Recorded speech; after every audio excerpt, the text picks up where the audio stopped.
Get out of my mind, novice. There is a war to be won. Hey StarCraft players, welcome to my final video of this series of my StarCraft Master walkthrough. This one, it takes a bit of explanation to kind of explain how I did it, so I'm going to try and be as brief as possible with my explanation. Basically, to start off, I select these three, hotkey them as one, select this one here on the right, hotkey him as two, select the one on the left, hotkey him as three, then select this guy before I hit ready. And then as soon as I hit ready, as soon as it says go, I send him down there, press 1, send these guys to the back, press 2, send this guy to the right, hold position this guy exactly where he is, send him to the left. By this time this guy should be ready over here to the right, so you grab him, hold position, grab this guy as soon as he's over there, hold position, press 1, because these guys should be in the back by then, hold position. All four of these leading zealots, the banelings should just pass right by them, because the AI of the banelings, they don't detonate on a single zealot in the beginning.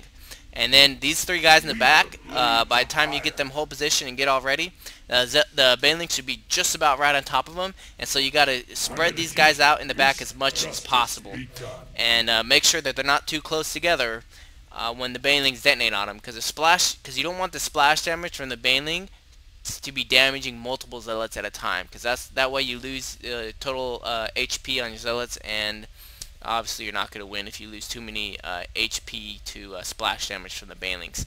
And then once those three are gone, then use these three guys that you spread out down here to detonate on the banelings one by one. And when you get down to your last zealot, if there are more than 4 banelings, it means you lost. So you want to have 4 or less banelings, and your last zealot will be able to survive the detonation of 4 or less banelings. So let's get in the video and show you how it's done. Alright, here we go. Alright, so here we go. So have that first zealot selected, hotkey that first group, second group, send that one through, put those guys in hold position on the outer corners, grab these guys, send that guy down, try to mark him away, have those guys in hold back there. I have these 3 guys left here in the middle. They attack that first guy, they attack the second guy, and they're all separated when they attack them. And then I only have 2 banelings left, which is just awesome. And more than enough health in that zealot to take care of those 2 banelings. Mission accomplished. Easy breezy. Alright, welcome to round 22, Bane versus Bane. This one's pretty straightforward. It took me a couple times to figure out exactly what I need to do to get this right, but basically right when it starts, grab your zealots, send them off to the, or grab your zerglings, send them off to the right, grab your banelings, send them into the zerglings, and try to attack his banelings with your banelings. And the basic objective is you want to take out all 4 of his banelings with your 4 banelings, and if you do, you'll likely take out a couple of his zerglings as well. And if done right, if you get all 4 banelings, you'll have more zerglings than him, because you'll likely have taken out a couple of zerglings in that process. Because the zerglings are going to try and attack the banelings to protect his banelings in the back. And so when you take out those banelings, then you'll have more zerglings than him, and then you can just overwhelm his zergling force with yours. If there are remaining banelings, you just grab like 1 or 2 zerglings from the main group, send them ahead, and have them try and take out the banelings, those small 1 or 2 groups of zerglings, have them take out the banelings before those banelings get to the main zergling body. And then once all the banelings are gone, just use your remaining zerglings to overwhelm his zergling force. And if done right, you should have enough zerglings, and so we will demonstrate this right meow. Here we go! Alright, so micro those zerglings away right away, send these banelings down to try and kill his banelings. I killed actually half his zerglings. He only has 2 banelings left, so that's all I gotta deal with. I gotta just send a small, grab those zerglings to try and deal with those banelings. I kinda lost control of my micro there, lost too many zerglings there than I needed to, but I still had enough to take out his remaining zerglings, because I actually managed to take out so many zerglings in the beginning. Okay, this one's pretty simple, pretty straightforward. You're gonna wanna EMP those, there's hidden banshees are going to come and attack these guys. You're going to want to EMP them with the ghost. Make sure when you EMP them before the banshees actually reach your little battle group here, and you give the banshee enough lead for you to actually hit the banshee when the EMP gets there. So when you fire the EMP, it's not going to instantly arrive at the Banshee. There's going to be a time delay for that EMP missile to travel from the Ghost to the Banshee. So don't fire at the Banshee. Fire in front of it a little bit to give it a lead. So if you're a sniper, you obviously know how giving units the lead, or giving a target a lead, works. And if you're not, just fire in front of it. Alright, so here we go. Let's do this. Give it lead. Dead. Dead. So, pretty simple. Just make sure you give that first Banshee a little bit of lead when you target it with the EMP. Alright, on to the next one. Blink of an eye. Blink micro. Pretty simple. Basically, you keep an eye on your Stalker's health and target fire the roaches, and when one of your Stalkers is about dead, blink him to the back to keep him alive so he can keep fighting for a longer amount of time. So here we go. Alright, here we go. Target fire that first roach. Keep an eye on your Stalkers. Oh, yeah, see? That was close. And then, you know, whoever they're attacking, just make sure you micro them back before they die. And that guy had tons of health. Was able to tank it all. Achievement rewarded, blink of an eye. I've already beat that one. Oh, I beat it without losing Stalkers. That's what happened. Okay.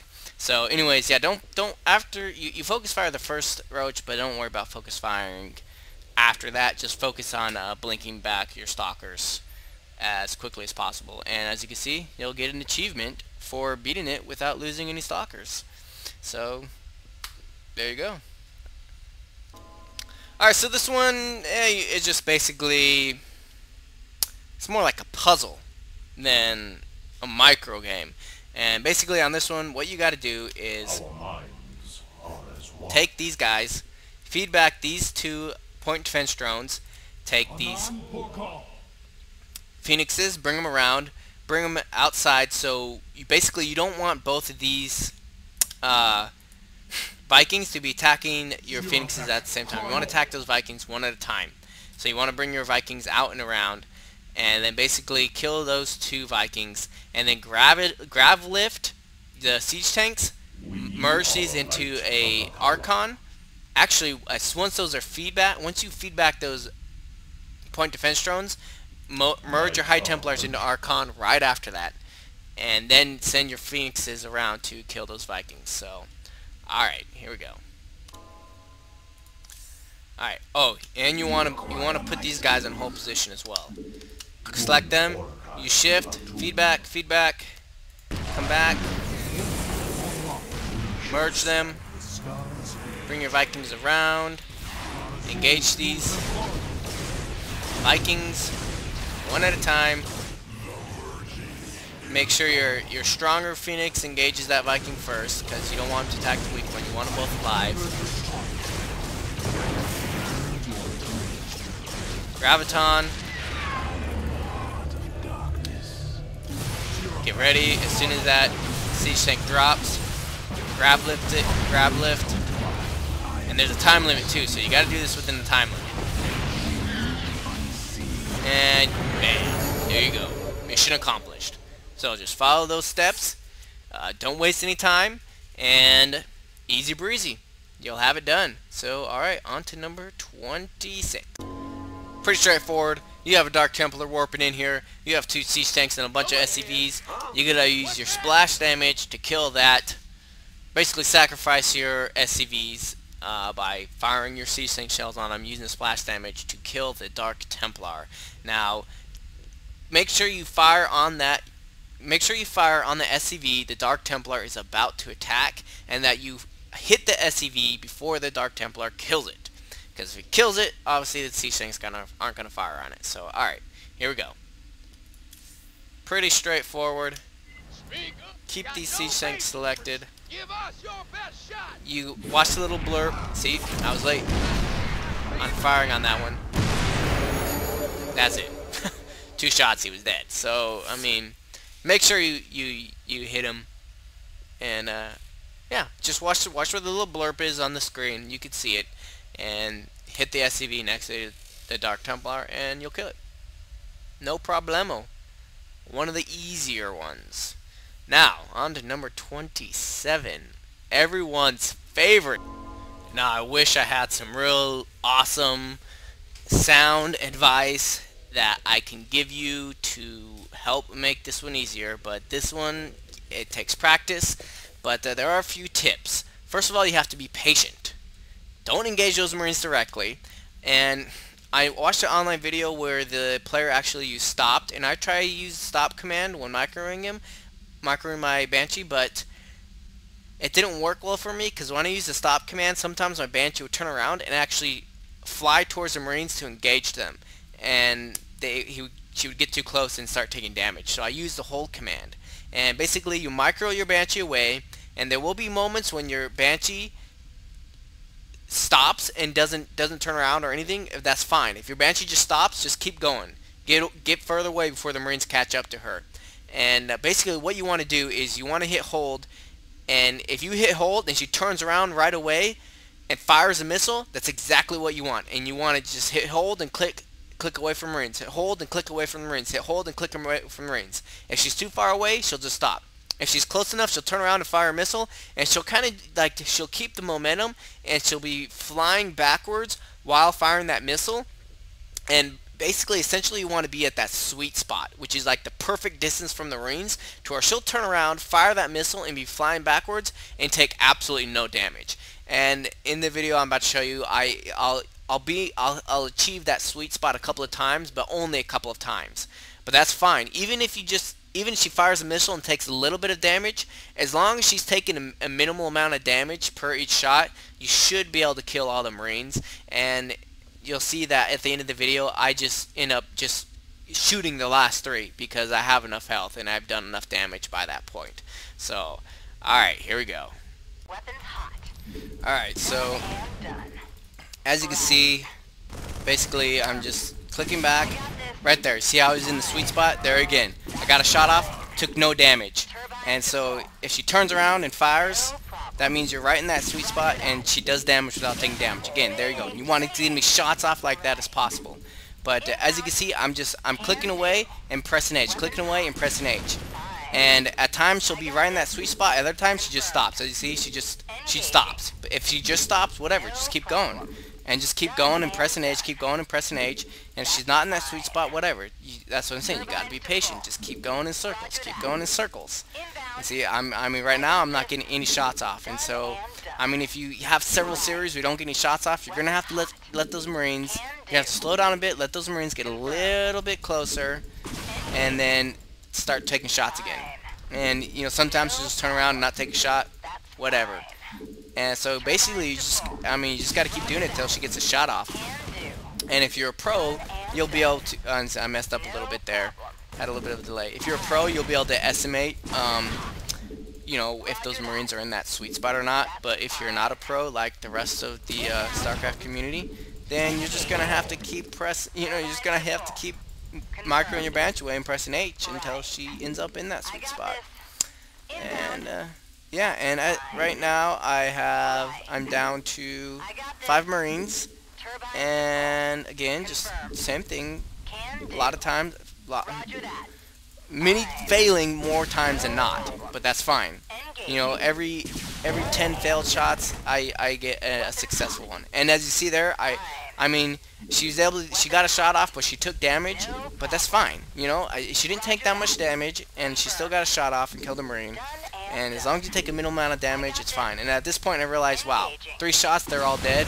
I'll survive that. I just turn out and kill all 3. Oh, another fun one. I've beaten this one without moving my Marines. Basically, just staying in that position and just firing from here. But the thing is, it's a lot harder to beat them if you keep your Marines and your ghosts where they are. It's done. I mean, I've seen people do it online. I've done it myself. But I found that something that makes this about 10 times easier is if you just click and send your Marines, like just have them all selected, click and send them back. and then once they get back there, then snipe the first 3 banelings, and you'll see in the video how it works. Just quickly send them back, and as soon as those banelings start coming, just snipe them, and that gives you, I mean, just inches. But the thing is, like, if you have a baneling coming, and even if your ghost snipes them, if that baneling is too close to your marines when the ghost snipes them, it'll still do splash damage to your marines. And so, even though you killed the baneling, it's still doing damage to your marines, and more likely your marines are going to die. They are going to die, and you won't have any left when you finally kill all the banelings, and the Zerglings will kill your ghost. And so basically, if you micro them back, then that splash damage isn't going to do any, because you'll be able to snipe those banelings in time, and you won't do any damage to your marines via splash damage. And it makes it about 10 times easier, and I'll demonstrate in this video essentially how that works. So, alright, here we go. Okay, let's rock and roll. So basically, right now I'm just going to move them right back, and then start sniping those banelings as soon as they get back against the wall.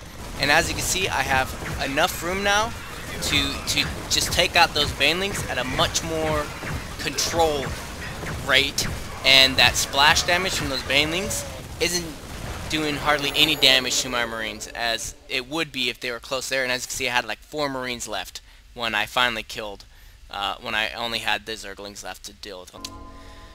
Let's dance. Actually, this one isn't too hard. If you can get both of your marines that the zealots are chasing, if you could get them together, then basically just keep them together, keep them both selected, and then the micro is the same for the very first one, as long as your marines are close enough together. So I'll demonstrate and it makes this one just super easy. So I'll demonstrate that here right now. So keep these outer marines selected. Zealots are going to come after these ones. Bring them together. It don't matter. Take a little damage, just fine, as long as they don't die.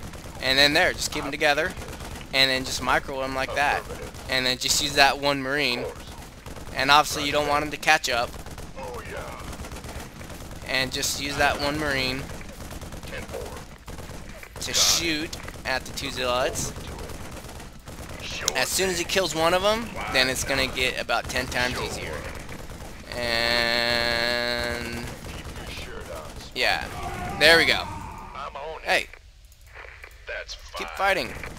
Okay, and so, oh, there we go. I didn't even have to. I didn't even have to micro. There we go. That was it. I mean, I was going to do some more micro from there, but I'll beat it. So yeah. It's essentially like the first one. As long as you get those 2 marines together and just run them in circles, that's it. So, I mean, you could try some fancy, I mean, you watch other videos, I mean, the more experienced players are going to do more fancy stuff, come a lot faster. But if you're a noob like me, you want to take the easiest route possible to kill these guys. And that's what you just bring them together, run them in circles, taken care of. Alright. On to the next. The final challenge, Untouchable. Now this one may seem insane, but you just got to be patient, you got to focus, and it's actually a lot easier than you think. And so basically, what I do is right when I start, I hit hold position. Right when it says go, I hold position, that medic, and then I immediately right click on this siege tank, and if you're fast enough, you'll actually pick up that siege tank before those first shots land. And you know you did it right. If your siege tank loads up into your medevac and it still is on full health, then you know you did it right. And basically what you want is that you want the stalkers to shoot at your siege tank, and then you want to pick it up before the rounds actually hit them. And if you do, if you pick them up on time, the rounds will hit the ground. And then as soon as you pick them up, you got to drop them right away, because you don't want them to sit there and attack your medevac, because if they do too much damage to your medevac and shoot it down, obviously you can't use it anymore to dodge stalker shots. And if they shoot it down with your siege tank in it, guess what? Game over. So you can't just, you don't want your siege tank sitting in there for too long. And then as soon as you drop it out, you just got to pick them up again for the next shots hit them. And you're gonna take damage. Your medevac's gonna take damage. It's inevitable. But you gotta get as many, you gotta dodge as many shots as possible. So, all right, I will demonstrate that now. All right, let's do this. Hold position that medevac as soon as it says go. Load up that siege tank. Drop him. Load up that siege tank. Drop him as soon as possible. Load up that siege tank. Drop him as soon as possible. And you just, I mean, as you see, those shots are hitting the ground before they hit the siege tank, which is exactly what you want to do. You gotta wait till the stalkers shoot up the siege tank, and load him up before the shots hit him. And then I had just barely enough health to take out that last Stalker. And so yeah, that's it. And if you can load up that siege tank before those first shots hit him, even better. Alright, so there we go. Those are all the challenges broken down for you with some good and helpful hints and some videos to show you how those hints can be implemented. So shouldn't have any trouble for there. These challenges are all very doable. If you find yourself struggling, you can also use the little question mark on the side, and that will provide you with some good tips on some easier ways to accomplish these challenges. But you definitely don't have to be a pro to accomplish these. I'm not a pro or anything near a pro, so anyone could do it. They're very doable. It just takes time, practice, and patience. And I'll see you guys later.